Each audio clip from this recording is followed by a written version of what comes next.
Good morning, YouTube. It is Tuesday, January 7th. Yeah, January 7th. 10 hours away from delivery. Oh, it's got to be a flawless day in order to make it in time. So, enough bullshitting. I already hit snooze. I was already Captain Snooze on my alarm this morning.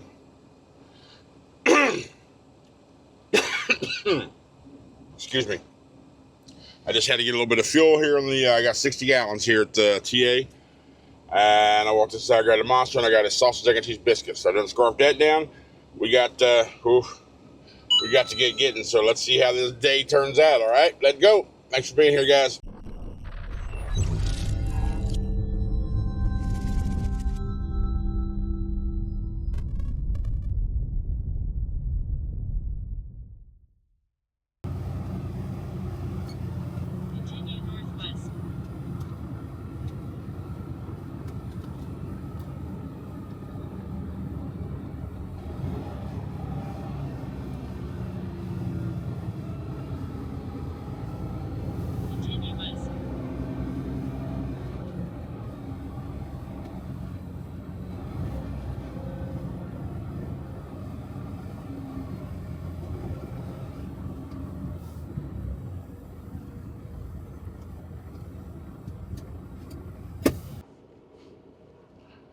All right, we are in Hattiesburg, Mississippi. We have driven for 300 feet, turn right on. Shut up, Linda. South, New South Highway 49 East.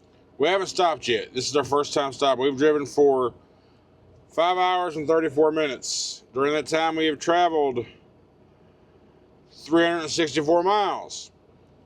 Had a couple messages pop through. Owner operator fuel discount will be 42 cents this week. Good. And that booked out load. We're going to look at that. Because I did book a load as I was pulling out of TA, or before I was pulling out of TA, I booked it. And then I've got the assignment since. I'm just curious about one thing. Georgia Pacific to the North Carolina State Port Authority in Wilmington, North Carolina. I don't know. It's a live unload. All right, whatever. But we're stopping here at this racetrack in Hattiesburg, Mississippi, because fuel here is $2.73 a gallon. I was planning on going a little further away because I got a little bit of fuel at TA this morning, but I'm down to almost an eighth of a tank. But at $2.73 a gallon, I'm not going to find it any cheaper along the way, so I'm going to top off right here at this racetrack. So, yeah, let's do that. I can't use, why am I grabbing the app? I can't use the app here. But I also need to use the restroom too. So I'm going to get fuel, use the restroom, and get back on the road. And we got to get this delivered. I'm going to do a 30 while I'm here so I can get my time back, or get 3 hours back and just keep on moving. So I'm jabbering too much. I got to go.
All right, y'all. I can't do it. I can't do it. Yes, I could deliver tonight. Yes, I could have delivered early. What I can't do is what I had been telling myself that I was going to do all day long, just to get this load on payroll. I pulled over at this location.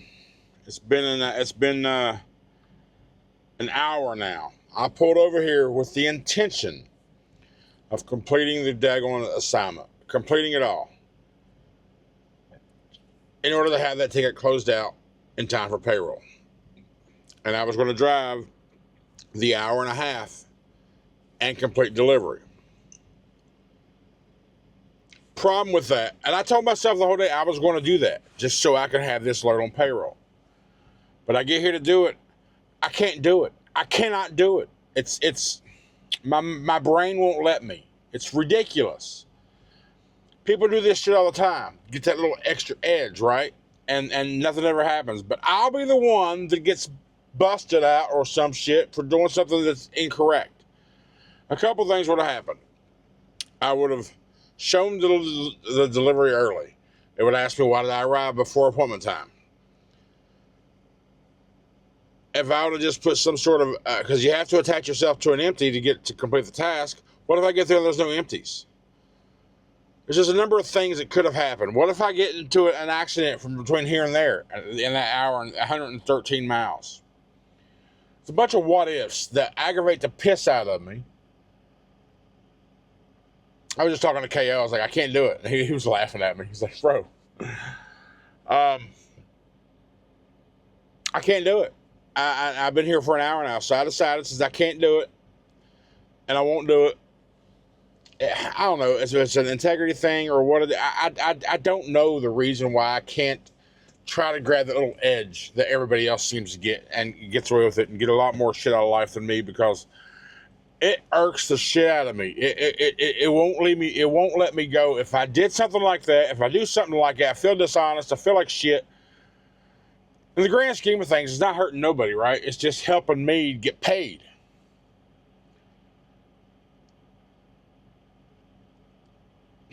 I don't know. Maybe. So he was like, hey, just do it. Don't worry about it. Which, I probably should or could. But it's from my own peace of mind. So we're currently at Milton, Florida. There's a Love's here off this exit in Milton, Florida. Fairly new Love's. Circle K right beside of it. Like I said, I pulled off here with the intent of closing out the tablet. Closing out. So today, total, we got slowed down in a couple areas. We drove, our total drive time was 8 hours, 31 minutes, 31 minutes, 56 seconds. Our total mileage was 539 miles. Again, I'm only an hour and 46 minutes away from this place. I would have been there at 7, because I had to do a 30. So I would have been there at 7 Eastern time, which is an hour past payroll cutoff. Right now it's 6:45. I decided I'm just going to stay here. I'm just going to stay here. I'm not going to finish up the delivery tonight, because the official schedule starts at midnight 01 for Wednesday the 8th. So I'll leave out here in the morning. I'll drop it off. And then I'll go to my next load, which is in, I'm telling you, man, it sucks that I'm like, that my head's like this. 55 miles away. As long as I'm there before noon at Georgia Pacific in Cedar Springs, Georgia, I'll pick up that load and take it to the North Carolina State Port Authority in Wilmington, North Carolina for a live unload on Thursday between 7 and 1500. I don't know what to expect of this North Carolina State Port Authority. I don't know. I don't have a TWIC card. That's one of the things I'm about to watch. I don't know. Do you have to have a TWIC card if you have your hazmat endorsement? I don't think so. But let me know. When I get my hazmat endorsement, am I already cleared with a TWIC card, or do I have to have both? I don't know. I thought I heard something like that somewhere. So anyhow, yeah, I'm gonna go ahead and call it a night. I know it was drive all day. I spoke to y'all in the beginning. I spoke to y'all in the middle, and I'm speaking to you at the end. It just irks me that I can't just get that little edge. This was the last week. This was the last load that I had planned for payroll. So I'll get a small-ish something, but I won't be the 14, 15 that I was expecting for this week. Which still not great, by the way, but a hell of a lot better than what I will be getting now.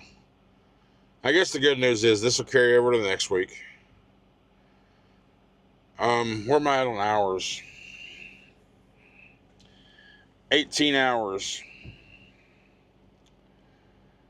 I don't get no time back until, what is today? Today's Tuesday. Wednesday, Thursday, Friday. Okay. Today's Tuesday? Yeah. Wednesday, Thursday, Friday. Yeah. So, I can run recaps for the next few, from that point forward if I really want to. I will do that this week just to try to have a really, really good week. And we'll see what happens. And then do a reset. I think what I'm going to do is I'm going to start trying to schedule myself from like Tuesday to Sunday and just run full fault raw dog throughout those days, and then do a reset like on do a reset no matter where I'm at, and then start my work week again on Tuesday morning. That way, by the time I'm done running on Sunday, my work week is done. I know what my fucking number is going to be, and if I have extra hours where I can squeeze something else in, then great, I'll do that. But if I don't, then my week, I'll know it's done. So that way we don't have to try to fight, squeeze, and push and push and push. This last day of trying to get that final load in, like today, and once you don't do it, everything's screwed. Now, I was talking to Ronnie there like yesterday, last night. Excuse me. I want motivation. Remember, this is the same example I had to him. Remember when I went to get my laptop in Houston? In like 9.5, 10 hours, I drove 660 miles. I deadheaded 300 miles from north of Dallas down to Houston just to get my laptop, right? And I didn't feel like it was nothing. And that was that motivation. I was motivated to go get my laptop. I need to figure out how I can grab motivation out of thin air every day so I can run like that every single day and not say, I got time, and pull over. It's hard to just grab motivation out of thin air, and I need to figure out how to do that, because if I can do that all the time, my numbers are good. Because we're now going into year 2, guys. I'm told y'all from the beginning, I have a plan. I have an end game for all this stuff. Number one, year 1 was not worry about money, not worry about the numbers too much. Make money, but don't worry about that solely, and just learn and whatever. Now, year 2 is a different mentality on this plan that I have. I might even show it's in my. I had this plan in this little notebook. When I decided, as a company driver, I was going to go IC, I have a roadmap in here. Maybe I'll show it to you one day. I'm not going to now because that's my roadmap that I had, and it's been altered from here to there. So maybe I'll show it to you one day, but not right now, not yet. So we're going into year 2 now. So mentality on some things is going to be a little different, a little more aggressive, yeah. But again, I got to find that motivation, and I can't just look at the paper and grab motivation from that. It just doesn't work like that for me, unless I have something immediate for me to grasp.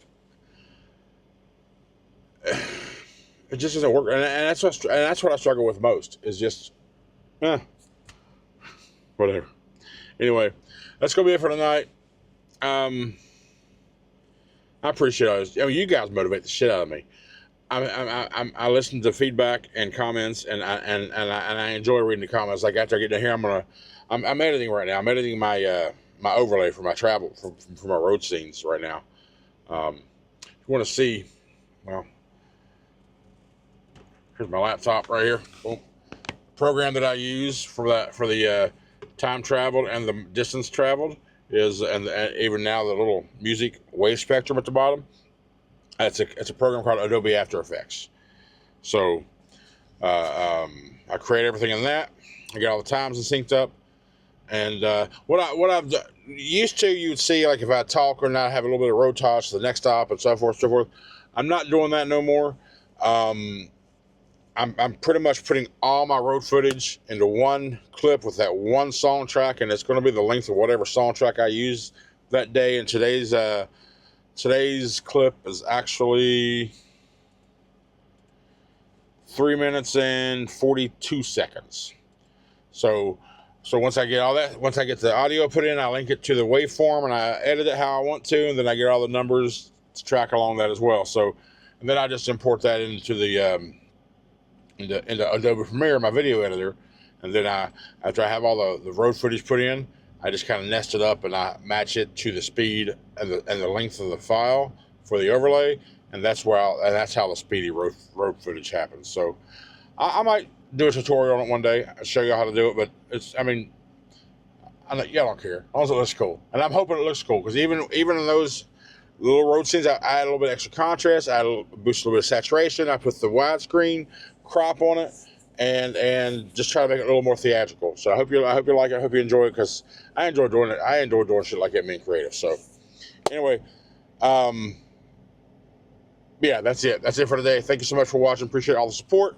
Don't forget the merch shop, Power Hour stuff, and Country Transport stuff down there as well. If you want to be a member, links in the description. Thank you all for all the support you do, and the ones that go extra with getting merch and memberships. That's awesome. I appreciate it. Not required. It's just there for the ones who want to help. But thank you so much. Love you guys. Have a great night. We'll see you tomorrow.